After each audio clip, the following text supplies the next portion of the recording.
우리가 흔히 생각하는 그 재난도 그 재난이 착사가 될 때는 늘 구조적인 문제가 있을 수밖에 없다는 거죠. 한국에서도 이런 일들이 있습니다. 그 인하대 봉사단 참사라고 해서 인하대학교에 있는 이제 봉사단이 강원도 춘천으로 봉사활동을 갔어요. 그런데 비가 너무 많이 내리고 산사태가 나서 그 산사태가 이 봉사단에 있는 펜션을 덮친 거예요. 펜션을 덮쳐갖고 많은 사망자가 나왔습니다. 많은 사람들이 그렇게 얘기를 했어요. 야, 이거야말로 정말 어쩔 수 없었던 재난 아니냐? 산사태는 누가 예견하고 이걸 어떻게 대응을 하냐? 라고 얘기를 했는데 그때 유가족들이 끝까지 싸워서 독립적으로 진상규명위원회를 별도로 구성하고 그래서 인하대와 함께 진상조사에 나서서 결국은 진상조사 보고서를 내게 되었습니다. 사실 그 진상조사 보고서가 굉장히 이제 재난참사에서는 의미 있는 되게 훌륭한 보고서로 많이 이야기되는 보고서이기도 해요. 정부가 만든 보고서가 아니라 유가족들이 직접 나서서 진상을 규명했다는 거예요. 이분들이 찾아낸 사실은 그런 거였습니다. 그때 산사태가 마을을 덮쳤어요. 마을을 덮쳤는데 사망한 사람은 오로지 딱 그 인하대 봉사단밖에 없었던 거예요. 이유가 뭐냐? 다른 사람들은 다 이미 대피 소식을 듣고 전부 대피한 거예요. 이 사람들만 대피를 할 수가 없었어요. 이유가 뭐냐? 다른 사람들에게 재난 문자가 다 갑니다. 산사태 위험이 있으니 빨리 대피하시오. 그런데 인하대 봉사단은 대피 문자를 받지 못했어요. 왜? 외지에서 온 사람들이잖아요. 원래 이 펜션은 허가가 날 때 반드시 그러니까 민박으로 허가가 나기 때문에 주인이 거기서 살고 있어야 됩니다. 법적으로는. 그런데 이 주인은 그걸 만들어 놓고 본인은 서울 가서 사시겠죠? 그러니까 정작 문자를 받은 그 주인은 문자는 주인이 받고 실제로 거기서 머물렀던 사람들은 그 문자를 받을 수 없었던 거죠. 그러면 이 재난 문자라고 하는 게 얼마나 허점이 많은지가 이런 상태에서 드러나는 거죠. 게다가 나중에 확인을 해보니까 이곳이 동일한 산사태가 여러 번 발생한 곳이었다는 거예요. 아니 그러면 동일한 산사태가 발생했으면 당연히 그곳에 펜션을 허가해주면 안 되는 거죠. 그런데도 허가가 이루어져요. 인허가 과정에서 문제가 있었다는 거죠. 그러면 왜 이렇게 산사태가 자꾸 발생하냐? 확인을 해보니까 그곳에 원래 군부대가 있으면서 이제 산을 엄청나게 많이 파헤쳐 놓은 거죠. 그런데 거기를 이전하면서 제대로 그것을 복원하지 않았다는 거예요. 그러니까 이렇게 우리가 생각할 때는 산사태가 나서 누군가가 사망했어? 어쩔 수 없는 자연재난 아니야? 라고 생각을 하지만 이것을 자세하게 들여다보면 어쩔 수 없는 게 아니라 이것이 참사가 될 때는 대부분 이렇게 복잡하게 인허가 과정의 문제도 있을 수 있고 재난을 알리는 어떤 알림 시스템의 문제가 있을 수 있고 산을 파헤치고 제대로 복원하지 않는 어떤 집단의 문제가 있을 수 있고 이런 구조적인 문제들이 대부분 다 포함되어 있다는 거죠. 그런 점에서 그냥 우리는 앞으로 굉장히 많은 재난을 당하게 될지도 몰라요. 왜냐하면 기후위기 시대잖아요. 기후위기 시대에 한국에서는 굉장히 극단적인 폭우, 극단적인 폭염 이런 게 발생할 가능성이 매우 높아지고 있습니다. 그 얘기는 우리는 언제라도 지금 재난을 닥칠 수 있는데 이 재난이 과연 참사로 귀결되는가? 무수히 많은 사람의 죽음으로 귀결되는가? 그렇지 않으면 이것을 잘 예방하고 대응할 수 있는 힘을 갖는다는 그게 그 사회의 구조가 어떠한지 그 사회에 이런 위험을 제대로 해결하거나 예방할 수 있는 그런 정치적 힘이 있는지 없는지에 따라서 매우 달라질 수밖에 없는 조건이라는 거죠. 자, 여기 이제 오른쪽에 보면 2016년이죠. 2016년도에 경주에서 지진이 발생했습니다. 아마 기억하시는 분들 다 있으실 거예요. 근데 2016년도에 경주에서 지진이 발생했는데 그때 당시에 사망자가 한 명도 없었습니다. 뭐 건물의 파손이나 이런 게 있긴 했지만 그래도 다행히 다들 잘 대피했고 이 지진이 그 뒤에도 여진이 굉장히 오랫동안 지속된 사실 굉장히 심각한 지진이었습니다. 그런데도 사망자는 한 명도 나오지 않았어요. 사망자가 어디서 나왔냐? 그런데 이 지진에서는 사망자가 2명이라고 기록되어 있습니다. 이 사망자가 어디에서 나왔냐? 구미 김천역에서. 경주에서 지진이 발생하고 나서 경주에서 지진이 발생하니까 이 KTX가 연착을 한 거예요. KTX가 연착을 했는데 이 구미 김천역에서 작업을 하던 작업자에게 연착 소식이 전해지지 않습니다. 그러니까 정규직들에게는 연착 소식이 전해지는데 이 하청 노동자들에게는 이 KTX가 연착한다는 소식이 전해지지 않은 거예요. 그러니까 이 노동자들은 원래 하던 대로 이제 자갈 고르고 이런 걸 하느라고 들어가서 작업을 한 거죠. 작업을 하던 도중에 결국 KTX가 달려오는 것을 확인합니다. 그런데 이분들이 이 자갈이 가득 든 수레를 이렇게 이제 들고 가고 있었다고 해요. 레일을 따라서. 근데 이 수레와 KTX가 부딪히면 어떻게 될까요? 되게 큰 사고가 나잖아요. 그러니까 마지막까지 이분들이 이 수레를 어떻게든 빼내려고, 본인들이 몸을 슉 빼내는 게 아니라 이 수레를 같이 빼내려고 이제 시도를 하다가 결국은 두 분이 사망을 하게 됩니다. 이 두 분에 대해서 KTX는 자기들이 이제 업무를 하라고 시키지 않았는데 무단으로 들어갔다라고 이제 계속 주장을 했죠. 사실 저는 이 사건을 보면서 그런 생각이 듭니다. 참사는 뭐 기술 변화 또는 예기치 못한 자연재해가 아니라 일반적으로 누적된 위험, 그 다음 관행과 규범, 그 사회가 위험에 대해서 어떻게 생각하는지, 정책 방향, 그리고 불평등이 원인이다 라는 거예요.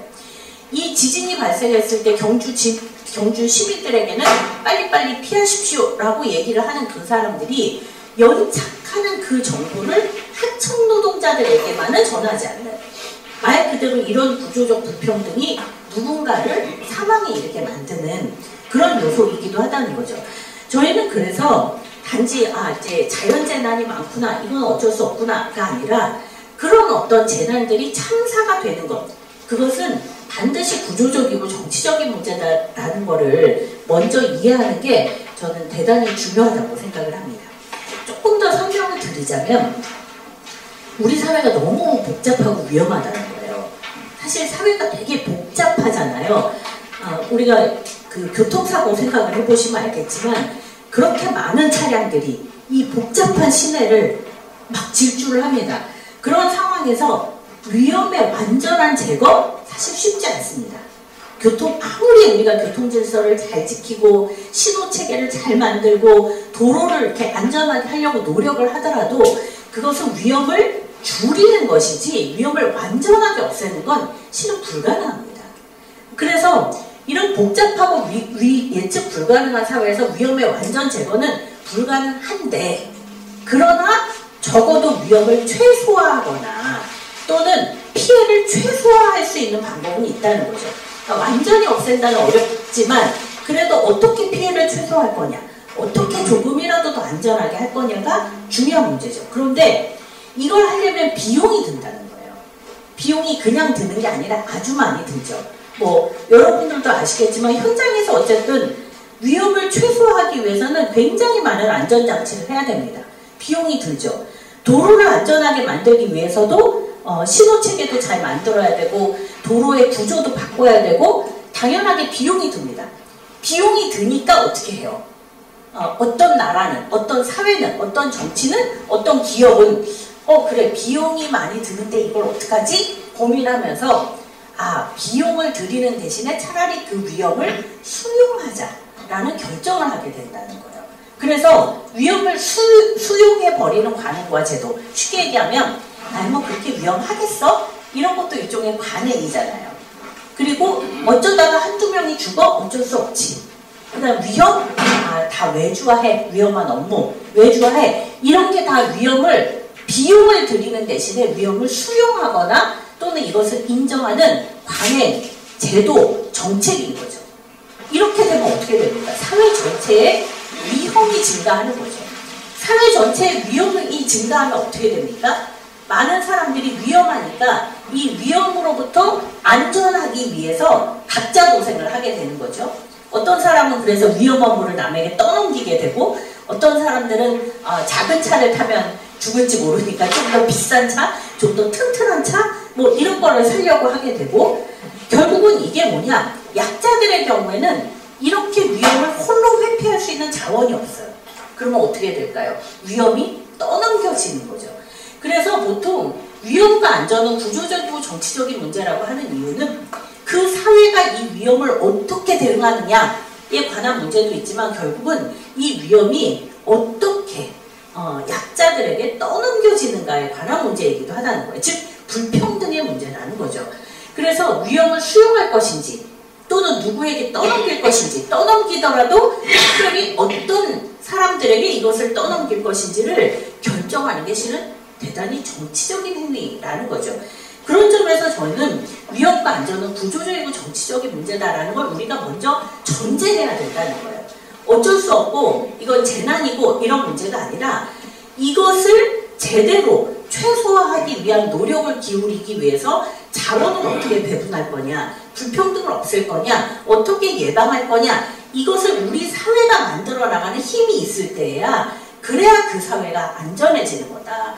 결국은 우리가 얼마나 목소리를 높이고 함께 노력하느냐에 따라서 달라지는 문제다 라는 점을 꼭 말씀을 드리고 싶습니다. 사실 근데 한국 사회는 위험을 수용하는 정치잖아요. 안타깝게도. 그러니까 이 한국 사회의 정치인들은 위험을 최대한 어떻게 예방할 것이냐를 고민하기보다는 위험을 수용하거나 위험을 누군가에게 떠넘기려는 습성을 많이 갖고 있죠. 특히 이제 기업들이 그렇잖아요. 기업들은 안전에 대해서 비용을 들이기보다는 아 그래 위험해도 어쩔 수 없지, 대신에 이거는 내가 죽는 게 아니라 더 낮은 데로 노동자들에게 위험을 떠넘기는 그런 구조가 되게 일상화되어 있잖아요. 이 위험을 수용하는 방식은 대부분 다 안전을 개인의 책임으로 돌리는 거죠. 아니 그건 네가 조심했어야지, 네가 안전장구를 잘 갖췄어야지. 그런데 이 노동안전에서 늘 하시는 이야기가 저는 너무 마음에 들어서 제가 그 시민재해 얘기할 때도 이제 꼭 설명을 하거든요. 안전한 작업장이라고 하는 것은 내가 안전모 쓰고 안전화 신고 모든 안전장구를 다 갖춰서 그래서 안전한 거를 안전이라고 얘기하지 않는다. 내가 설령 잊어먹고 안전모를 못 쓸 수도 있어.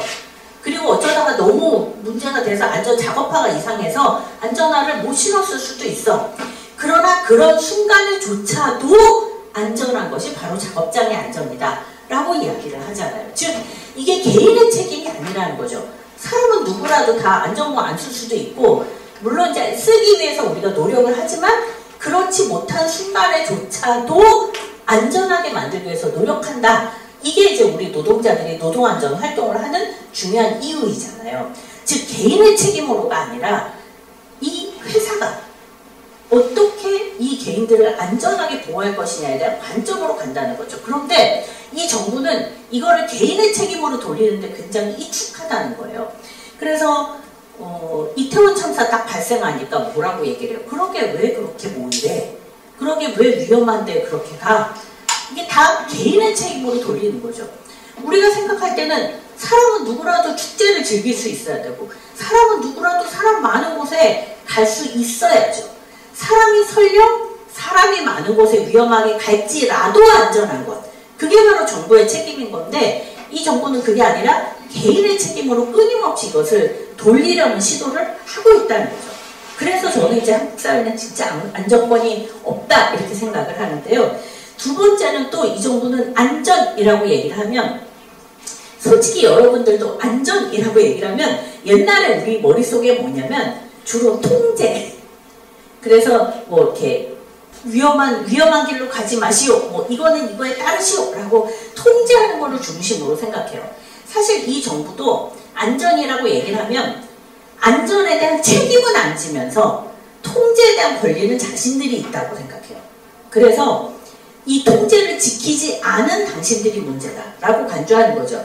우리 코로나19 집단 감염 때 생각을 해보면 사실 안전이라는 이름으로 집회 함부로 이렇게 못하게 하고 이런 걸 하잖아요. 즉 안전이라고 하면 이 정부는 자기네는 책임은 없지만 통제하는 주체라고 생각을 하는 거예요. 그래서 사람들이 위험하지 못하게 너는 조용히 해야 되고 너는 뭐 이걸 갖춰야 되고 너는 나서면 안 되고 이런 것들을 하는 것에 대단히 익숙하다는 거죠. 그런데 우리는 그게 아니라 정부는 책임을 가진 곳이고 안전의 주체는 노동자와 시민이라는 거예요. 통제가 아니라 어떻게 개개인들이 안전에 대한 역량을 높일 것인가, 고민해야 되는데 이들은 시민들이 안전에 대한 역량을 어떻게 높일 것인가는 고민하지 않아요. 그건 니들이 알 바 없어.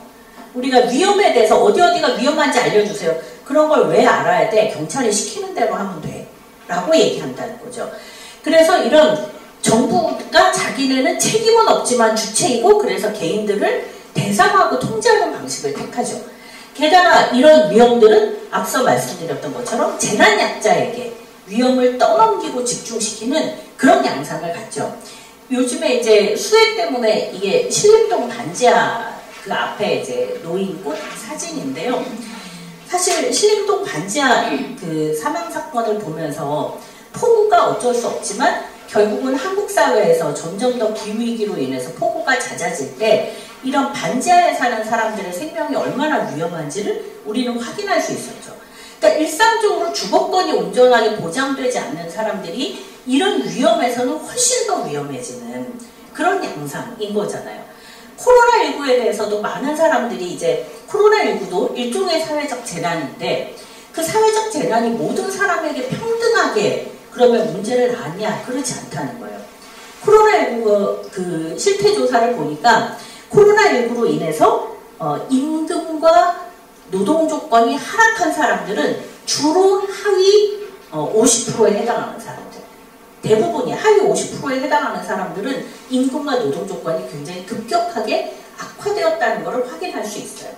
그리고 코로나19 집단 감염, 여기 사업장에서 혹시 집단 감염이 있으신 사업장이 있는지 모르겠지만 코로나19 집단 감염은 집단 감염이 발생한 곳들을 보면 쿠팡, 그 다음에 콜센터, 그리고 이주 노동자들이 굉장히 많았던 사업장들. 이런 데들이 대부분입니다. 그러니까 코로나19 집단 감염이라고 하는 게 결국은 평소 노동자들의 노동 조건과 얼마나 긴밀하게 결합되어 있는지를 볼 수 있죠. 특히 이제 그 에이스 콜센터, 흔히 구로 콜센터라고 얘기했던 그 집단 감염 사례에서 그거를 연구한 논문도 있었어요. 이게 이제 한 건물이었습니다. 한 건물에서 당연히 많은 사람들이 엘리베이터를 타고 왔다 갔다 하니까 아니 집단 감염이 발생하면 건물이 통으로 집단 감염이 발생했어야 되잖아요. 그런데 건물 통으로 발생한 게 아니라 딱 그 콜센터가 있는 그 층에서만 집단 감염이 발생한 거예요. 이유가 뭐냐? 당연히 환기시설도 제대로 되어 있지 않고 콜센터니까 당연히 이렇게 따닥따닥 붙어있고 거기에서 끊임없이 노동자들이 말을 해야 되고 환기도 제대로 안 되고 있는 이 노동 조건이 집단 감염의 최적의 조건을 결국은 만든 거다 라고 하는 그런 논문도 제출이 되기도 했습니다. 결국에는 이런 위험이 수용이 되면 그 위험은 누구에게나 평등하게 작동하는 게 아니라 대부분 다 재난 약자들에게 이런 위험이 집중될 수밖에 없는 조건이라는 거죠. 그래서 우리는 안전권이 필요하다고 하는 것입니다. 안전권이라고 하는 건 권리라는 거잖아요. 권리. 쉽게 얘기하면 위험이라고 하는 건 대단히 구조적이고 정치적인 문제이기 때문에 당연히 우리의 권리를 보장받아야 되는 거죠. 이게 그냥 예를 들어 어쩔 수 없는 것, 우연한 것, 그냥 단지 재난 참사를 당한 사람은 운이 없는 것이라고 얘기를 하면 우리가 안전권을 말하기가 되게 어렵겠죠. 왜냐면 그거는 누가 어쩔 수 없는 거니까 그냥 자연의 섭리니까. 그런데 그게 아니라 그 안전이라고 하는 것, 위험이라고 하는 것이 대단히 구조적인 문제라고 한다면 당연히 우리는 그것에 대해서 권리를 얘기할 수 있어야 되는 거죠. 아 그래? 그러면 우리는 안전해야 되겠어. 우리는 위험하면 안 되겠어. 당연히 우리가 위험하지 않도록 우리가 안전하도록 니들이 구조를 만들고 제도를 만들고 예방대책을 세워야 돼 라고 말할 수 있는 권리가 생기는 거죠. 그래서 저는 우리에게 안전권이 너무나 중요하고 필요한 시점이라는 거예요. 헌법에 보면 이렇게 돼 있습니다. 국가는 재해를 예방하고 그 위험으로부터 국민을 보호하기 위하여 노력하여야 한다라고 되어 있어요. 이것도 사실 어떻게 보면 의무잖아요. 국가의 의무. 헌법에 이미 그렇게 표현되어 있긴 합니다. 그래서 국가가 이런 노력을 해야 돼. 그런데 이 안에는 암암리에 두 가지 전제가 있어요. 그 전제가 뭐냐?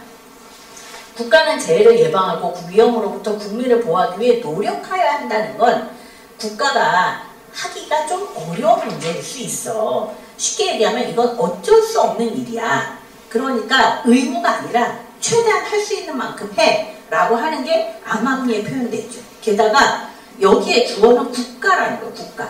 국가의 의무를 규정하지만 권리의 주체가 표현되어 있지 않다는 거예요. 그래서 우리는 안전권이 구체적으로 명시되어야 한다라고 얘기하고 있습니다. 이 안전권이 구체적으로 명시되어야 한다는 뜻은 뭐냐? 이거를 침해당하면 국가를 상대로 소송할 수도 있고, 이거를 침해당했을 경우에는 그거에 대해서 손해배상을 청구할 수도 있고, 예를 들면 이런 구체적 권리가 생긴다는 뜻입니다. 이 안전권을 명시해야 된다는 뜻은 그런 점에서 안전이 권리로 명시되어야 한다. 그래서 지금 국회에 입법 발의된 생명안전기본법이 있는데요. 거기에는 안전권을 다음과 같이 명시하고 있습니다. 아직 발의만 됐고 이번 회기에는 아마 통과가 불가능하겠죠. 모든 사람은, 모든 사람, 처음에는 모든 국민 이렇게 누군가가 얘기했는데 국민이 아니라 사람이다. 왜냐하면 한국에서 일하고 있는 이주노동자, 그 다음에 한국에 다른 일 때문에 온 이주민이나 이런 모든 사람을 포함해야 되잖아요. 그런 점에서 모든 사람은 모든 것에 관계없이, 즉 불평등하면 안 된다라는 걸 전제하고 일상생활, 노동 현장에서 안전사고의 위험으로부터 생명, 신체, 재산을 보호받고 안전하게 살 권리를 가진다. 우리가 권리의 주체다 라고 하는 것을 명시해보자 라고 하는 것을 지금 이제 사회적 운동으로 시작을 하였습니다. 그래서 이거를 이제 안전권 운동이라고 부릅니다. 근데 이 안전권을 보장한다는 건 뭘까? 그냥 법에 명시되어 있다고 해서 권리가 생기는 건 아니잖아요. 법에 명시한다는 것은 뭐냐? 일단 사회의 핵심 가치를 생명과 안전으로 바꾸자라고 하는 내용입니다. 사회의 핵심 가치를 바꾼다는 게 어떤 의미냐면, 한국 사회는 노동자의 생명과 안전보다는 기업의 이윤이 늘 중요한 것처럼 말합니다. 이번에 중대재해처벌법 그 개하관 내놓으면서 한번 보세요. 모든 언론, 국회 하나같이 하는 얘기의 주어는 다 소상공인입니다. 중소영세사업장 어떻게 하라고, 중소영세사업장 어떻게 지원할 건데, 소상공인 어떻게 할 건데, 거기 망하면 어떻게 할 건데, 이거에 대해서 반대하는 입장도 다 그 얘기합니다. 그러니까 중소영세사업장 사용주들을 열심히 지원해야지 왜 법안을 개혁하려고 하냐. 모든 주어가 다 중소영세사업주들이에요. 사업주들. 막상 정말로 그 때문에 이 노동자들이 어떻게 죽어가고 있는지, 이 노동자의 생명은 왜 중요한지, 왜 이 노동자의 생명도 지켜야 되는지, 왜 이 노동자들이 더 많이 죽어가고 있는지를 얘기하는 언론이 없어요. 진짜로 놀랍지 않습니까? 중대재해처벌법 개혁을 놓고 50인 미만 사업장 어떻게 할 거냐 갖고 논쟁하는데 전부 다 사업주 얘기만 하고 있는 거예요. 그러니까 그만큼 노동자의 생명, 안전이라고 하는 게 1순위로 올라가 있지 않다는 거예요. 별로 다들 관심이 없어 보입니다. 그런데 안전권을 보장한다는 것은 내가 설령 작은 사업장에서 일하든 아니든 상관없이 평등하게 나는 이 권리를 보장받아야 한다라고 하는 걸 사회의 중요한 가치로 드러내야 된다. 그런 점에서 안전권을 보장한다는 것은 사회 핵심 가치를 바꾸자는 얘기다 라는 거죠. 그리고 이 얘기는 안전 약자를 중심으로 앞으로는 안전정책을 입안해야 된다라는 뜻이라는 겁니다. 사실 한국의 안전정책은요, 그냥 보편적이고 평균적인 사람들을 흔히 전제합니다. 그러니까 지하철 안전을 얘기하는데 장애인들이 어떻게 안전할 수 있는지와 관련해서 얘기하지 않아요. 그러니까 안전 약자의 눈으로 그것을 이용하는데 거기에서 가장 힘들고 어려울 것 같은 사람들의 눈으로 안전해야 안전한 거잖아요. 제가 이제 뒤에 따로 이제 한번 소개를 하려고 했긴 했지만, 그 현대모비스 그 화성 공장에 있는 농지들을 한번 인터뷰를 한 적이 있는데요. 거기에는 그러니까 그 언어 장애를 가지신 조합원들이 꽤 있으시더라고요. 근데 거기를 따로 부서를 만들었어요. 인권부라고 하는 부서를 만들어서 그 동지들의 눈으로 어떻게 작업장의 안전을 만들 것인가를 굉장히 많이 고민하고 실제로 그것에 대한 굉장히 다양한 아이디어를 갖고 현장을 바꾸셨더라고요. 뭐 예를 들면 보통 이제 위험한 상황이 닥치면 사이렌이 울리잖아요. 근데 이분들은 사이렌 소리를 못 들을 거 아니에요. 이 동지들은. 그러니까 작업자들의 눈높이에 가장 이렇게 맞는 위치에 있는 게 이제 경광등 같은 거를 설치해서 소리와 바로 연동되게 한다든가 이제 이런 거를 실제로 개선안으로 내놓고 현장을 개선해요.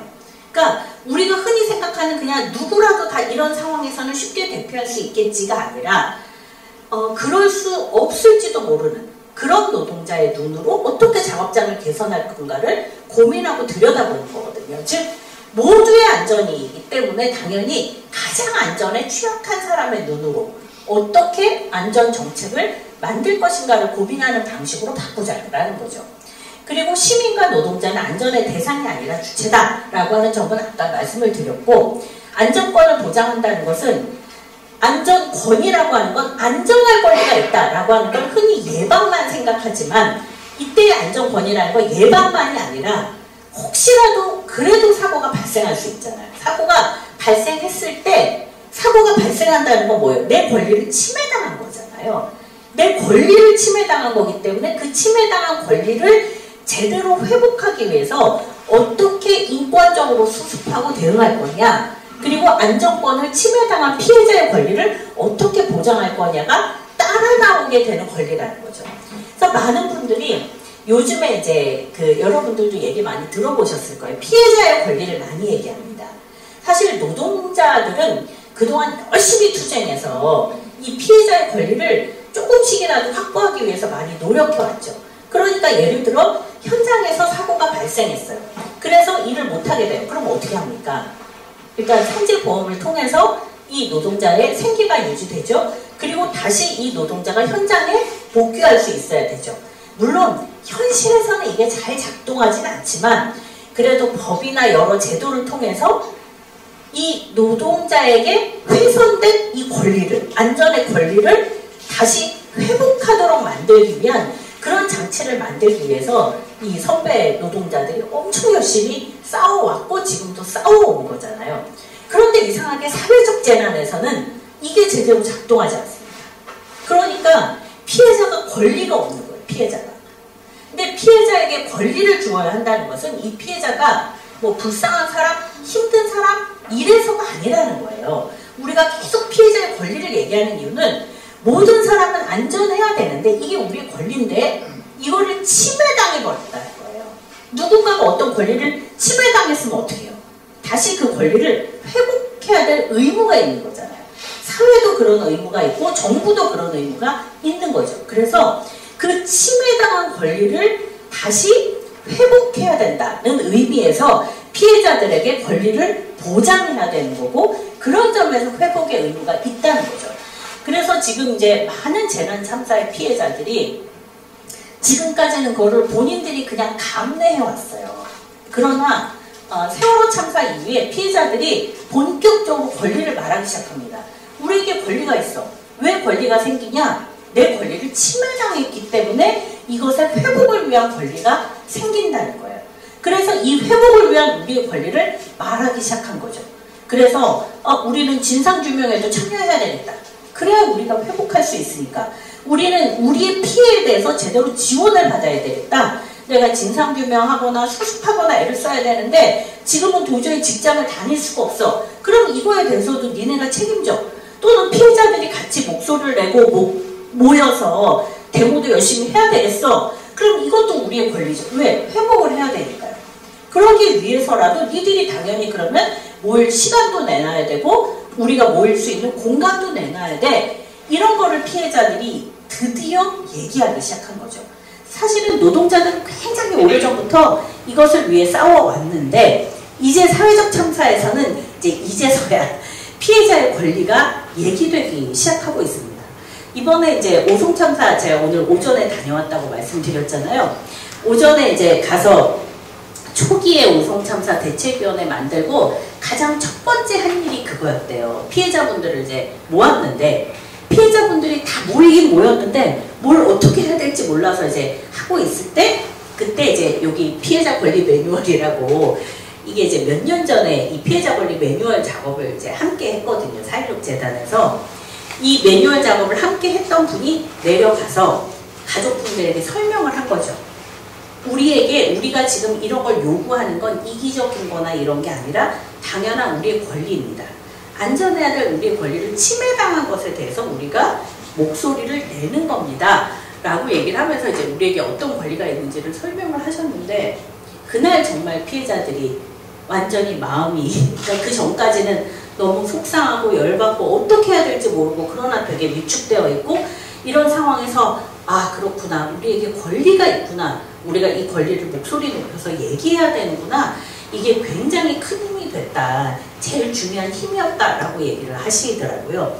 저는 그런 점에서 우리 사회가 자꾸 이제 피해자 권리를 얘기하면 자꾸 뭔가 지원하고 응원하고 그분들이 안타깝고 불쌍해 라고 생각하지만 그런 게 아니다. 이 권리라고 하는 것은 이 권리 침해를 되돌리는 일이다 라고 하는 점을 말씀을 드리고 싶습니다.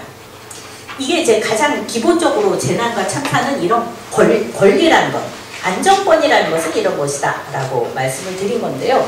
안전권 문제를 이제 조금 더 구체화시켜서 보면 재난과 참사를 우리는 굉장히 많이 경험을 했잖아요. 여기서 보시는 것처럼 이태원 참사, 오송 지하차도 참사, 세월호 참사, 무수히 많은 참사를 경험을 했습니다. 그런데 재난과 참사가 발생하면 여기 계시는 분들도 지금 이제 세월호 10주기여서 또 함께 위원회도 만들고 이런 노력을 기울이는데, 재난과 참사가 발생하면 제일 먼저 뭘 요구하시나요? 뭘 요구하나요, 우리가? 네, 진상규명을 요구합니다. 또 진상규명, 책임자 처벌, 그렇죠? 이 두 가지가 늘 따라 나와요. 여기서 보세요. 이태원 참사, 진상규명, 책임자 처벌 촉구. 오송 지하차도 참사, 진상규명, 책임자 처벌. 세월호 참사, 진상규명, 책임자 처벌. 이게 거의 세트예요. 모든 참사에서는 다 진상규명과 책임자 처벌을 요구합니다. 이유가 뭘까? 왜 진상규명과 책임자 처벌이 우리에게는 이 안전한 사회를 만드는 데 있어서 가장 핵심적인 것일까를 저는 고민해 봐야 된다고 생각합니다. 아니, 너무 당연해서 얘기할 거리가 없는 걸까요? 혹시 너무 당연한 것일까요? 그런데 한번 저는 고민을 좀 더 해봤으면 좋겠습니다. 진상을 규명한다는 게 뭔지에 대해서 얘기를 좀 해보고 싶어요. 진상을 규명한다는 게 도대체 뭘까요? 요즘에 그 진상규명위원회가 되게 많이 만들어졌거든요. 근데 진상규명을 하자라고 얘기를 하면 정부는 늘 뭐라고 얘기하냐면 잠깐 기다려라, 수사가 진행 중이다 라고 얘기를 해요. 수사가 진행 중이다. 즉 정부가 얘기하는 진상규명은 수사예요. 수사에서 누가 법을 어겼는지, 뭐가 잘못됐는지를 찾아내서 처벌하는 것, 이것을 그들은 진상규명이라고 생각합니다. 그러니까 수사가 진행되고 있는데 왜 자꾸 진상을 규명하자고 하는 거야? 이해가 안 되죠. 아니, 수사하고 있잖아. 좀 있으면 수사 결과 나올 거잖아. 수사 결과 나오면 재판에 갈 거잖아. 재판 결과 나오는 거 보면 되지. 왜 수사를 하고 있는데 자꾸 진상을 규명하자고 해? 라고 얘기합니다. 근데 우리가 진상규명 하라고 얘기하는 게 일단 수사를 못 믿어서이기도 하죠. 솔직히 얘기하면 믿을 수가 없잖아요, 이놈의 수사를. 그런데 저는 더 중요한 이유가 있다고 생각합니다. 더 중요한 이유는 뭐냐? 수사로는 도저히 밝혀질 수 없는 게 있기 때문이라는 거예요. 수사라는 게 뭐예요? 수사는 일단 법이 있어야 됩니다. 법에 따라서 개별 행위자들이 이 법을 어겼는지 아닌지를 따지는 거예요. 그래서 이 법률로 처벌하는 근거를 만드는 게 수사입니다. 실제로 수사 모든 과정은 이렇게 진행이 되는 거죠. 그러니까 여기서는 뭐냐? 행위자들만 처벌할 수 있어요. 어떤 사람이 A라는 행위를 했을 때 네가 이 행위를 한 게 이 법을 어겼으니까 넌 처벌이야. 그러면 행위를 하지 않은 사람은 어떻게 처벌하죠? 행위를 하지 않은 사람은 어떻게 처벌하지? 그럴 땐 이렇게 처벌하죠. 매뉴얼에 뭐뭐를 해야 한다라고 쫙 써있는데 그걸 안 했어. 그런데 이거는 수사 대상은 되지 않습니다. 수사는 법률에 의거해서 이걸 위반하면 처벌하는 거고, 매뉴얼에 쫙 있는데 이걸 안 했어. 이걸 부작위라고 하잖아요. 부작위는 대부분 처벌의 대상이 잘 되지 않습니다. 수사라고 하는 건 법률에 기반해서 잘못된 판단이나 행위를 처벌한다는 거예요. 그러다 보니 실제로 이런 구체적이고 직접적 행위를 하지 않는 그 책임이 없는 좀 더 포괄적인 책임에 있는 사람들은 필연적으로 대상이 잘 되지 않습니다. 그러니까 늘 하위 관리자들만 책임지는 구조가 된다는 거예요. 늘. 그러니까 우리가 수사에서 왜 맨날 실질적인 책임자는 처벌하지 않고 하위직만 처벌하냐, 왜 맨날 말단만 처벌하냐라고 얘기를 하지만 지금의 수사라고 하는 시스템이 그런 식으로 구조화되어 있는 거죠. 아예. 그러다 보니 잘못된 판단을 하는 최고 경영 책임자 뭐 이런 그런 사람들도 사라지고 이 잘못된 판단과 행위라고 하는 구체적인 표면적 원인 아래에 있는 제도나 관행 이런 것들은 별로 들여다보지 않게 된다는 거예요. 저는 사실 이 점에서 우리가 구조를 제대로 들여다보는 게 진짜 너무 중요하다 이런 생각을 많이 했습니다. 시랜드 참사 기억나시죠? 1999년도에 시랜드 참사가 발생을 했습니다. 사실 그때 유치원생 아이들이 이제 엄청나게 많은 아이들이 희생이 됐어요. 그 시랜드 참사의 원인은 되게 여러 가지가 있습니다. 뭐 일단 인허가 과정에서부터 문제가 있었죠. 소방차가 제대로 진입할 수 없는 도로에 인허가 이제 막혔죠. 그러니까 당연히 이것도 문제겠죠. 그 다음에 안전관리 제대로 하지 않은 책임이 있겠죠. 그러니까 당연히 그 시랜드라는 청소년 수련관을 운영하는 사람들도 당연히 이제 처벌을 받아야 되겠죠. 그 다음에 뭐 이런 이제 여러 가지 구체적인 행위의 원인들이 있습니다.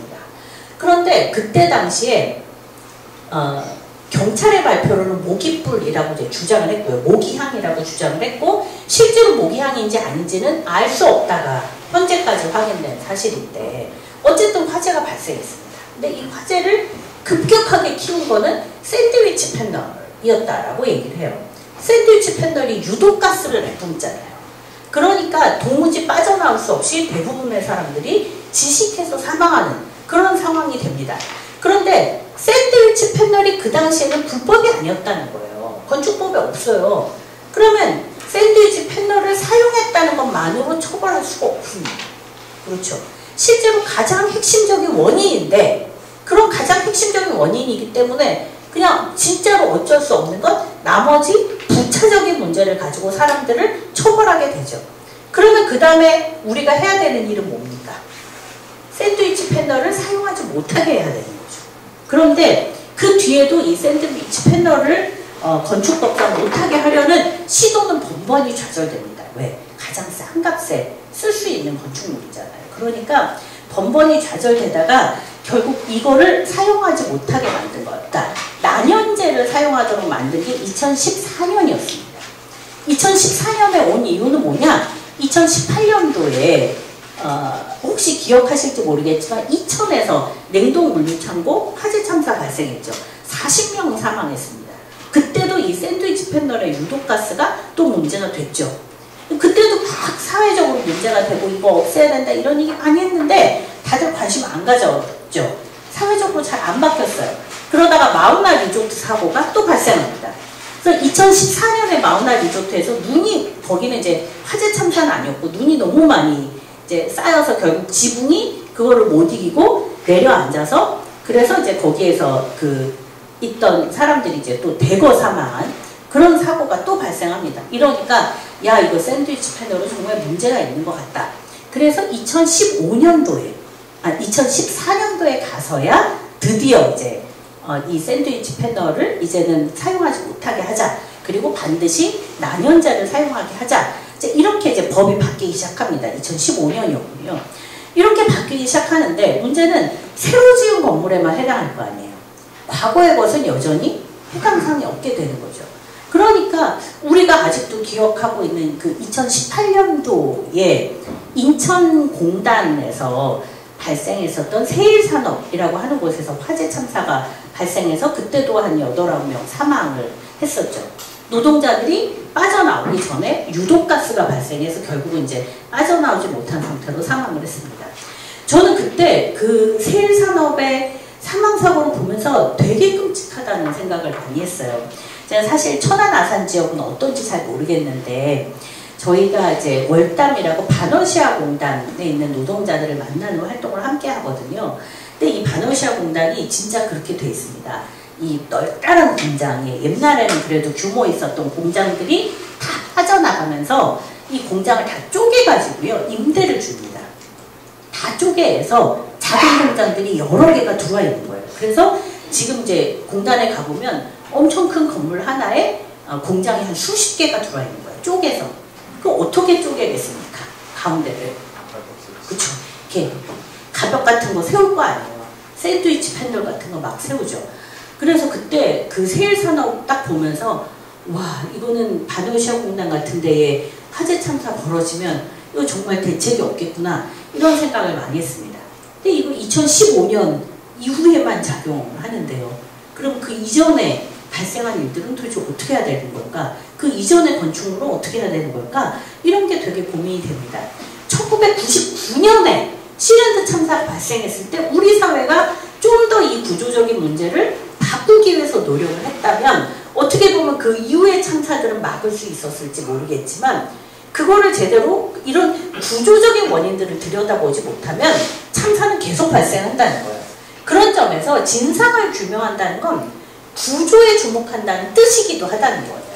그래서 특별조사위원회들 쭉 만들어졌잖아요. 뭐 세월호 참사나 가습기 살균제를 조사하는 사회적 참사 특별조사위원회. 여기 두 번째 거 보시면 그 김용균 사망사고 진상규명과 그 화력발전소 그 특별노동안전조사위원회가 별도로 만들어졌죠. 이때는 이제 국무총리령으로 만들어진 조사위원회고 이 조사위원회에서도 위험의 외주화라고 하는 이 구조가 얼마나 문제인지를 드러냈죠. 그리고 그 뒤에 이제 그 전이죠. 이거는 시민대책위원회 구의역 김군이 사망했을 때 그때도 위험의 외주화가 얼마나 심각한지를 구조적으로 드러냅니다. 많은 사람들이 그렇게 물어보더라고요. 위험의 외주화가 왜 문제냐? 많은 사람들이 생각할 때 위험을 바깥으로 빼내니까 문제라고 생각해요. 그런데 이거는 그냥 말 그대로 불평등에 관한 문제잖아요. 아 그러면 하청노동자는 위험해도 된다는 얘기야? 라고 사람들은 쉽게 불평등에 관한 문제라고 생각해요. 그런데 위험을 외주화하면 단지 불평등해지는 게 아닙니다. 위험을 외주화하면 더 위험해진다. 실은 훨씬 더 위험해진다. 왜 그러냐? 구의역 진상조사단에서 이제 열심히 조사를 합니다. 위험을 외주화해요. 스크린도어를 수리하는 업무를 외주화합니다. 근데 이 구의역 김군이 이제 수리를 하러 갔어요. 갔는데 보니까 스크린도어 안쪽으로 몸을 넣어서 수리를 해야 되는 위치가 고장이 난 거예요. 그런데 몸을 안쪽으로 넣어서 수리를 해야 되면 전철이 달려올 수 있잖아요. 그럼 되게 위험하잖아요. 그럼 어떻게 해야 돼요? 보통은 2인 1조로 가서 전철이 오는지 보고 위험함에 알려서 빠지게 하든가 아니면 관제실에 연락을 해서 전철을 서행시키든가 그런 걸 해야 되겠죠. 그런데 둘 다 하지 않았어요. 왜 그랬을까요? 당연히 인력이 없으니까 못했겠죠. 동일한 시간대에 여러 곳에서 사고가 발생하니까 2인 1조는커녕 그냥 한 명이 가기도 너무 바빴던 거예요. 게다가 외주화되어 있으니까 이 용역업체는 원청과 합의서를 쓰면서 1시간 이내에 안 가면 벌금을 물게 돼 있어요. 그러니까 기다렸다가 2명이 가는 거 상상할 수도 없었다는 거예요. 무조건 빨리 가게 했죠. 그러니까 당연히 2인 1조를 못하게 만든 구조인 거죠. 여기서 그쳤냐? 왜 관제실에는 연락을 안 했냐? 관제실에 연락을 할 수가 없는 거예요. 왜? 이 노동자가 관제실에 연락을 하려면 먼저 용역업체 관리자한테 전화해야 돼요. 그 다음에 용역업체 관리자가 이 스크린도어를 담당하는 원청 관리자한테 전화를 해야 돼요. 그럼 원청 관리자는 영무실에 얘기를 해야 돼요. 영무실이 다시 관제실에 얘기합니다. 그래서 관제실에서 오케이 해야 다시 영무실로 오고 영무실이 다시 PSD로 오고 PSD가 다시 용역업체로 오고 용역업체가 이 노동자한테 오케이를 해야 돼요. 몇 단계를 거치는 겁니까? 그래서 그 단계를 다 거치잖아요. 그러면 서울시내 2호선 지하철은 한 4대, 3대 정도가 지나가요. 이미 그 사이에. 애초에 불가능하다는 거예요. 제가 그때 이 진상조사단 하면서 5호선이 그때는 정규직이었거든요. 스크린도어 수리를. 5호선에서 어떻게 하는지 따라가서 봤어요. 근데 갔더니 그분들이 이제 몇 분이 딱 가셔서 딱 보다가 스크린도어 안쪽에서 수리를 해야 되네? 주머니에서 워키토키를 딱 꺼내갖고 관제실 잠깐 멈춰주세요. 그게 끝이에요.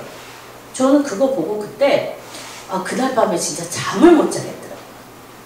그러니까 구의역 김군이 관제실을 멈추려면 무수히 많은 단계를 거쳐야만 했던 그게 정규직이 하니까 주머니에서 그냥 무전기 꺼내갖고 얘기하면 되더라는 거예요. 이 외주화라고 하는 이 시스템이 어떻게 노동자들을 훨씬 더 위험하게 만드는지를 저는 그때 굉장히 적나라하게 보고 진짜 막 밤에 잠이 안 왔거든요. 결국은 이 진상을 규명한다는 건 이런 구조가, 이 구조에 무엇이 문제가 있는지를 들여다보는 것이고 그거를 통해서 실질적인 재발방지 대책을 찾는 것이라는 거예요. 그거는 다시 말하면 이 재발방지 대책이라는 게 규제, 징계 이런 게 아니라 안전 역량을 어떻게 강화할 것인가에 관한 문제이기도 하다는 거죠. 대구 지하철 참사 이제 며칠 전에 21주기였습니다. 근데 아직도 이제 저는 그런 게 되게 의문이었어요. 대구 지하철 참사에서 사망자가 가장 많이 발생한 곳은 불이 난 전동차가 아닙니다. 이 얘기는 다 들으셨죠? 불이 난 전동차에서 사망자가 발생한 게 아니고요. 그 맞은편에 새롭게 진입해서 들어온 전동차에서 사망자가 대부분 발생했습니다. 그럼 정말 이상하잖아요. 왜냐하면 맞은편에서 진입하는 차는 이미 여기에 불이 막 나고 있을 때 진입을 했어요. 그런데 여기 와서 진입을 해서 서 있고 불이 옮겨 붙었고 그래서 대부분이 사망했어요. 도대체 이유가 뭘까? 저는 그게 진짜 궁금하지 않으세요? 왜 맞은편 1085 기관사는 왜 무정차 통과를 하지 않았을까? 아니 앞에서 불이 나고 있거든요. 지금 연기가 막 뭉게뭉게 피어오르고 있고 그런데 거기를 갑니다. 들어갑니다. 들어가서 세워요. 정말 이상하지 않습니까? 왜 이 기관사는 무정차 통과를 하지 않았을까? 저는 이런 게 진짜 중요한 질문이어야 된다고 생각하거든요. 이 사람이 나중에 거의 악마화 돼서 키를 빼고 자기 혼자 도망갔다 어쨌다 막 이런 얘기를 다 하고 있는데 이 사람이 왜 거기를 진입했을까? 왜 진입을 안 했을까? 아니면 무정차 통과를 왜 하지 않았을까? 이런 질문이 저희에게는 더 중요한 거라고 생각하거든요. 왜냐? 이 사람은 판단할 권리가 없었다는 거예요. 대구 지하철은 사령의 지시 무조건 복종이었다는 거예요. 그러니까 사령은 현장 상황을 제대로 몰랐어요. 그러니까 진입하세요. 뭐라고 얘기하냐면 천천히 진입하세요. 이렇게 얘기합니다. 그러니까 이 사람은 자기 눈에 불이 보이고 연기가 나고 있는데 천천히 진입해요. 천천히 진입하면서 그 사이에 이쪽에서 불이 나고 이러니까 전기시설이 어떻게 되겠습니까? 망가지죠. 천천히 진입한 다음에 그래서 빨리 출발할 거냐 말 거냐 갖고 또 여러 번 하다가 여러 번 소통하다가 중간에 끊어지고 이래서 급하게 가려고 했으나 결국은 실패. 그래서 거기에서 많은 사람이 사망합니다. 사령의 지시에 따라야 된다는 이 체화된 규범이라는 거예요. 체화된 규범. 그냥 내 눈으로 보면 그냥 따지면 되는데 내 눈으로 보면서도 거기다 세운다는 거예요. 그걸 보면 실제로 잘못된 행위를 했다가 중요한 게 아니라 왜 그들은 그런 행위를 했는가에 대해서 질문을 던지지 않으면 맨날 그래? 그 사람이 열쇠 빼가지고 혼자 도망갔어? 그럼 어떻게 해요? 그 다음부터 맨날 세세한 통제, 세세한 매뉴얼만 또 만드는 거죠. 이거 지켜, 저거 지켜, 뭔가 지켜야 될 수십 가지의 조치들만 생기는 거죠. 결국은 개인의 안전 역량을 강화하는 이 구조적 문제를 본다는 건 개인의 안전 역량을 강화하고 판단하고 대처할 수 있는 역량을 어떻게 키우는가, 즉 왜 그러한가를 질문하는 문제라는 거죠. 게다가 구조적 문제라는 건 맨날 요즘에 정부는요, 문제가 발생하면 그 다음엔 맨날 기술적 대책을 세웁니다. 왜 그러겠어요? 이거 다 돈이 되기 때문이거든요. 홍수 발생해요? 그러면 그 다음부터 다 토목사고입니다. 재난 발생해요? 그 다음에 온갖 종류의 재난 통신망 이런 거 만듭니다. 이 재난 통신망이요, 뭐 몇 억 들였다 그랬죠? 다 무용지물이었잖아요. 왜요? 사람들이 활용할 생각을 안 하는 걸요. 훈련도 안 했는 걸요. 평소에 훈련도 안 하고 연습도 안 했는데 재난이 발생하면 재난 통신망이 있었지 우리 다 같이 들어가서 할까? 이런 거를 저절로 하게 됩니까? 그렇지 않잖아요. 평소에 이것에 대해서 관심 갖고 훈련하고 이런 과정이 있어야 가능하거든요. 평소에 관심이 없이 통신망만 비싼 돈 들여갖고 만든다는 거예요. 왜? 이게 돈이 되니까죠. 그래서 심지어는 요즘엔 재난이 일종의 산업이 돼서 안전산업 활성화 대책 이런 거 계속 만들어냅니다. 저는 이걸 보면서 결국은 정부가 얘기하는 기술 중심의 한계를 스스로 넘어서서 이것을 제대로 사용하도록 하는 어떤 조직과 사회의 문화를 우리가 어떻게 만들 것인가를 고민하기 위해서라도 이런 진상규명을 전문가한테만 맡기면 안 된다. 그리고 반드시 구조적인 문제를 우리가 들여다봐야 된다. 그래서 많은 재난참사 가족들이 그래서 진상규명을 외치는 거라는 거죠. 왜? 더 안전한 사회를 만들기 위해서라는 거죠. 또 처벌이라고 하는 점도 앞서 말씀드렸던 것처럼 현재의 수사의 시스템은 원래 책임자를 제대로 처벌을 할 수가 없어요. 수사의 시스템 자체가. 그래서 이제 중대재해처벌법을 만든 이유가 있는 거잖아요. 중대재해처벌법 현재의 수사 시스템을 보니까 현재의 시스템으로는 실질 책임이 있는 최고 경영자나 고위공무원은 처벌이 불가능하더라. 그리고 원청도 제대로 처벌을 못하게 되더라. 그러니까 아예 법에 명시를 한 거잖아요. 최고 경영자나 고위공무원이 이러저런 책임을 갖고 있다. 니네가 이런저런 책임을 갖고 있으니 그거에 대해서는 처벌받아라. 그래서 실질적인 경영 책임자나 고위공무원을 처벌하기 위한 노력을 기울인 게 중대재해처벌법이었습니다. 근데 안타깝게도요. 원래 중대재해처벌법에 의하면 원래 중대재해처벌법에는 뭘 만들려고 했냐면 조직의 문화 이런 것들을 담으려고 했어요. 즉 안전을 중시하지 않는 어떤 조직 문화와 이런 게 있을 때 그런 거는 진짜 최고 경영 책임자의 몫이니까 이거 처벌해야 된다 라고 넣어보려고 했는데 이 많은 법학자들이 말도 안 되는 얘기다 라고 얘기했어요. 왜냐하면 한국의 법은 앞서 말씀드렸죠. 한국의 법은 무조건 법에 항목이 있어야 돼요. 법에 항목이 있고 이 항목을 위반했냐 안 했냐를 따지는 거라서 이 항목으로부터 추상적인 조직의 문화 이런 거는 아예 처벌 대상이 될 수가 없다. 법에는 못 만든다. 한국법에서는. 이래서 이제 많은 법학자들이 엄청 반대하셔가지고 제가 막 이렇게 몇 번 주장했다가 이제 혼자서 꼬리를 내리고 깨갱하기도 했습니다. 물론 이게 필요하다고 주장하신 법학자분들도 있습니다. 한국법의 한계다라고 하는 점을 이제 주장하시면서 얘기하신 분들도 있는데 그러나 결과적으로 중대재해처벌법에는 사용자, 최고 경영자, 고위 공무원의 의무를 담은 거예요. 그냥 법 안에. 의무를 담고 이걸 안 하면 처벌이야 라고 결국 넣긴 했습니다. 그래서 어쨌든 이런 최고 경영 책임자를 다루려고 하긴 했었다는 거죠. 그런데 저는 한편으로는 이 처벌이라고 하는 것에 대해서 우리가 사고를 좀 달리해야 된다고 생각합니다. 제가 말씀드렸던 것처럼 처벌은요 법에 의거해서 해요. 다시 말하면 규범 행위를 법에 이렇게 꼼꼼하게 정리하고 이 법에 의거하여 이것을 어기면 처벌하게 돼 있습니다. 이게 근대법이잖아요. 쉽게 얘기하면 왕이 너 마음에 안 들어 너 처벌 이러면 안 된다. 법에 의해서 해야 된다. 이래서 법을 만들고 여기에 처벌을 합니다. 근데 앞서 말씀드렸던 것처럼 그 처벌은 한국 사회 같은 특히 재난 참사에서는 너무나 이 처벌이 제대로 작동하기가 어려워요. 쉽게 얘기하면 이 처벌이라는 걸 법을 만들고 그 법에 근거해서만 할 경우에는 그러하다는 거예요. 근데 아까 제가 안전권이라는 걸 말씀드렸잖아요. 안전권이라는데 사람이 죽었어요. 그러면 권리가 훼손된 거예요. 권리를 침해당한 거잖아요.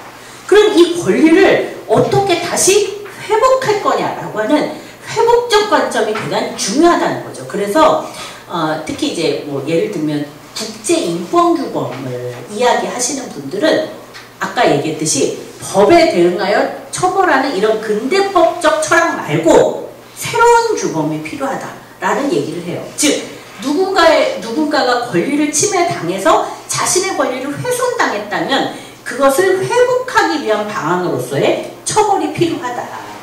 그래서 사회적 참사도 마찬가지라는 거예요. 어떤 사람들이 사회적으로 참사를 당해서 많은 사람들이 사망에 이르렀다면 그 죽음에 대해서 그 죽음의 권리를 그 유가족들의 권리를 다시 회복하기 위해서라도 이와 연관된 사람들이 법에 요게 있어 없어 아니야 이런 거를 따지는 게 아니라 실질적으로 이 사람들이 처벌을 받도록 해야 된다. 그런데 우리는 처벌이라고 생각하면 늘 법적 처벌, 그래서 어떻게 감옥에 보낼 거야 이런 것만 생각하지만 처벌은 그것만 있는 것은 아니라는 거예요. 처벌은 정치적 처벌도 있고 사회적 처벌도 있습니다. 우리가 경험했던 게 있잖아요. 대표적으로 이상민 탄핵하려고 했죠. 탄핵이라는 건 뭡니까? 정치적 처벌이거든요. 행정 안정을 책임지고 있는 주체로서 많은 사람들이 사망에 이르게 된 것에 대하여 네가 실정법상 아주 구체적으로 책임이 있냐 없냐와 무관하게 너는 이것에 대해서 포괄적 책임을 져야 해 라고 하는 게 요구였어요. 그런데 헌법재판소 올라가니까 계속 법령을 막 따지더라고요. 그래서 무슨 법에 뭐가 있는데 얘가 이걸 했어야 되냐 말아야 되냐 이걸 막 따지고 있는 거예요. 그럴 거면 왜 탄핵을 합니까? 그냥 수사를 요구하지.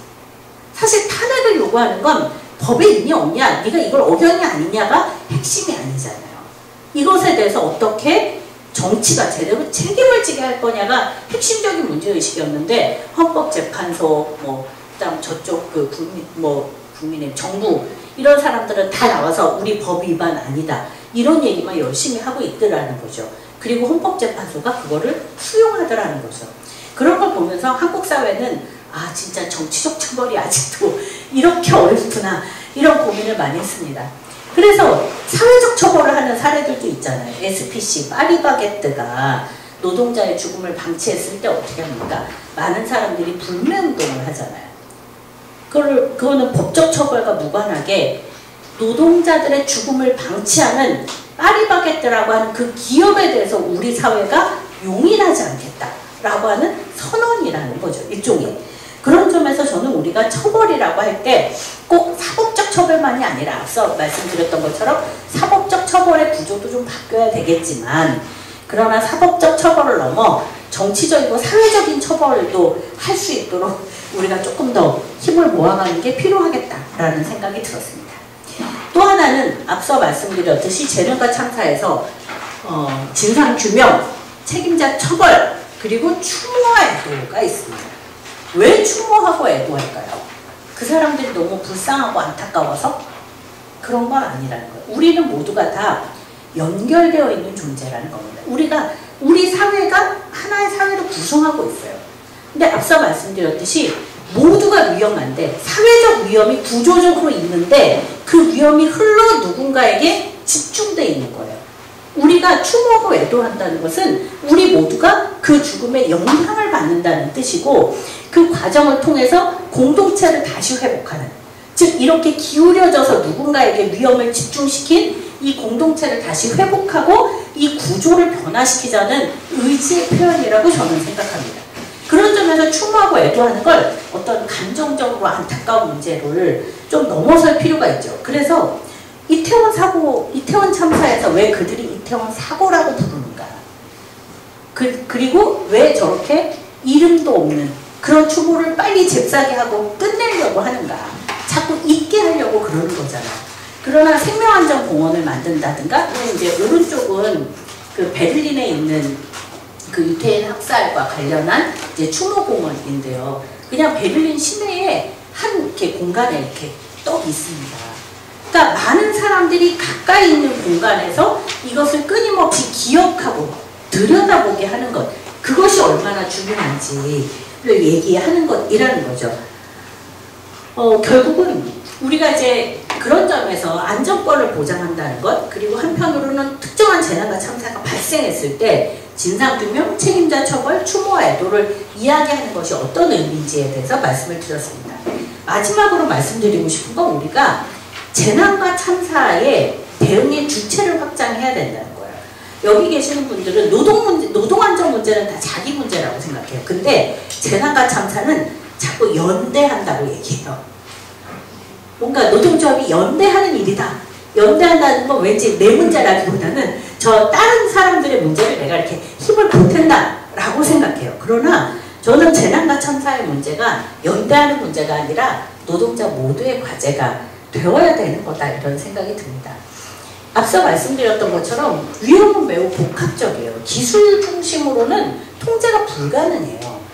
그런데 한국 사회에서는 위험을 감수하는 경향이 있는 거죠. 결국은 이런 것을 누군가가 감시하고 통제하고 변화를 만들려고 하는 그런 노력을 기울이지 않는 한 위험은 계속된다는 거죠. 그럼 그런 노력은 누가 기울이겠냐는 거예요. 기술자들이, 법학자들이 불가능하잖아요. 결국은 시민들이 어떻게 감시체계를 갖고 이런 사회 전반에 위험을 수용하려고 하는 이 정책과 제도를 거꾸로 뒤엎을 거냐. 결국 이거는 다 노동자 시민의 몫일 수밖에 없다는 거죠. 그러려면 일단 노동자들부터 역량이 되게 강화되어야 된다는 거예요. 사실 저는 모든 참사에서 노동자들이 얼마나 안전에 대한 역량을 갖고 있느냐가 되게 중요한 영향을 미친다는 생각을 하거든요. 세월호 참사에서도 많은 사람들이 그 배 안에 있었던 그 직원들이 우왕좌왕하지 않고 어떻게 사람들을 신속하게 계속 방송 나오잖아요. 배 안에 이거 뭐죠? 구명조끼 입고 가만히 있으세요. 이런 방송을 계속합니다. 근데 나중에 물어봤더니 이 안전관련한 훈련을 받으신 분들은 저거 미친 짓이야 라고 얘기를 하시더라고요.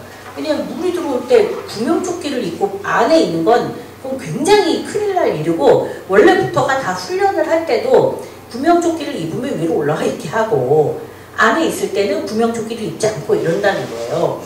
근데 그런 거를 충분하게 그 직원들도 훈련받지 않은 상태인 거죠.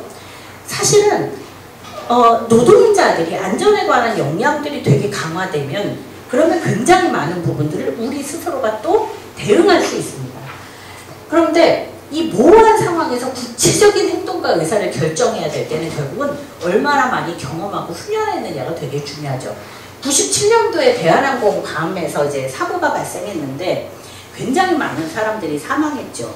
근데 그 사고조사위원회에서 나중에 이제 보고서를 내면서 되게 이상하다, 뭐 이런 권고안을 다 내냐? 라고 생각한 게 있었어요. 그게 뭐였냐?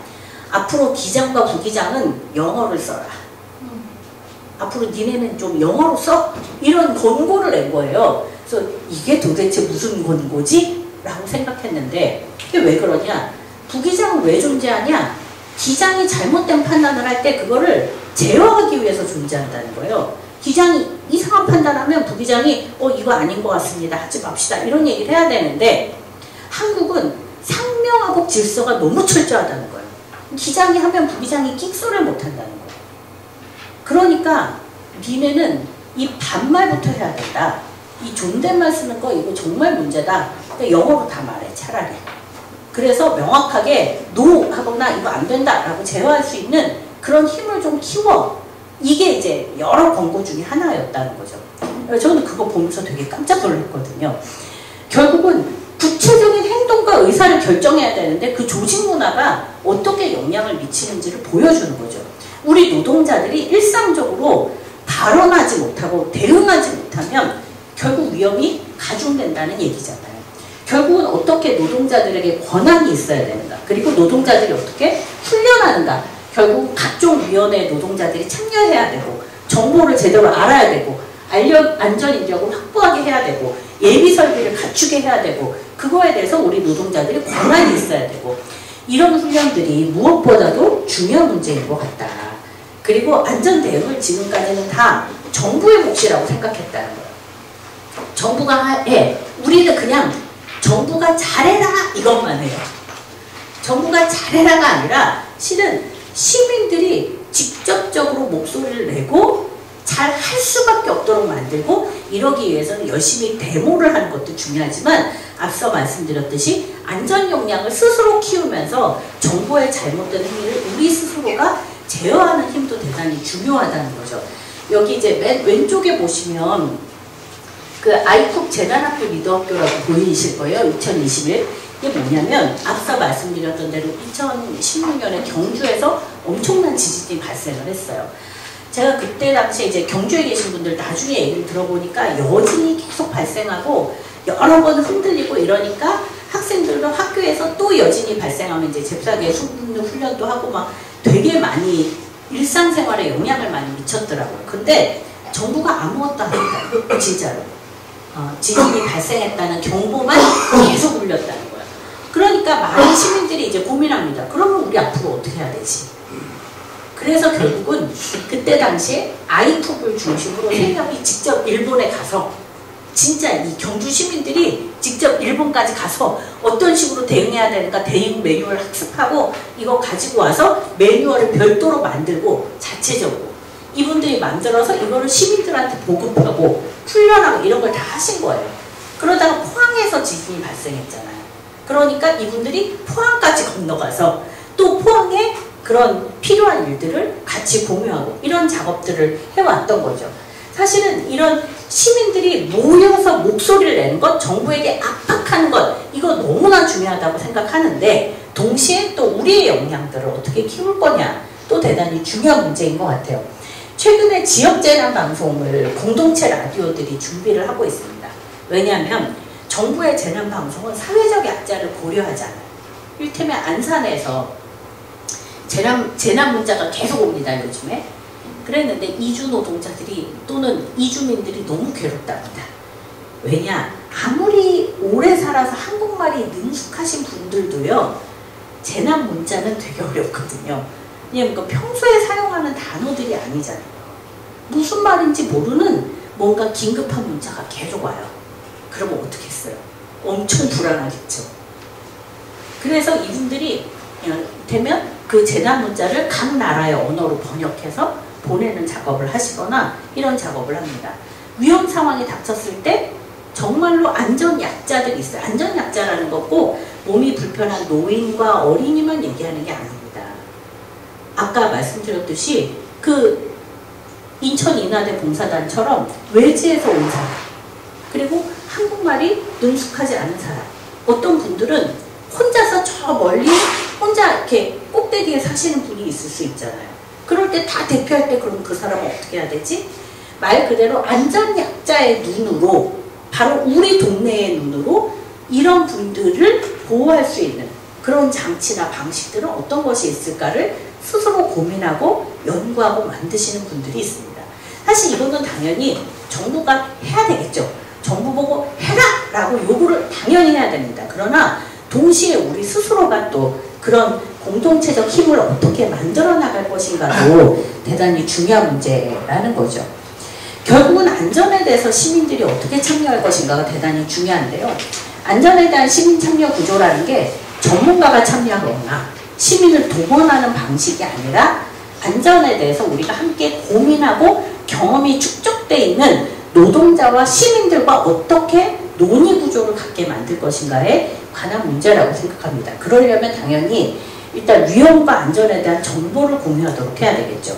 사실 지역에서는 워낙 이제 노동안전에 대한 경험이 이렇게 풍부하신 분들이니까 그러나 앞서 말씀드렸던 것처럼 우리 지역에 화학물질을 사용하는 기업들 그런 게 뭐가 있을까? 화학물질 누출로 인한 문제는 발생하지 않을까? 이런 것에 대해서 사실 위험 정보잖아요. 그 정보 우리에게 내놔라. 알 권리 우리 보장해라. 이건 우리의 권리다. 라고 하는 거를 목소리를 높여야 되겠죠. 현장에서 노동자들이 작업장의 권리를 갖고 위험에 대해서 거부할 작업 거부권을 갖는 것처럼 지역사회에서도 노동자들이 어떻게 참여하고 시민들이 너네 안전정책 어떻게 쓰고 있어?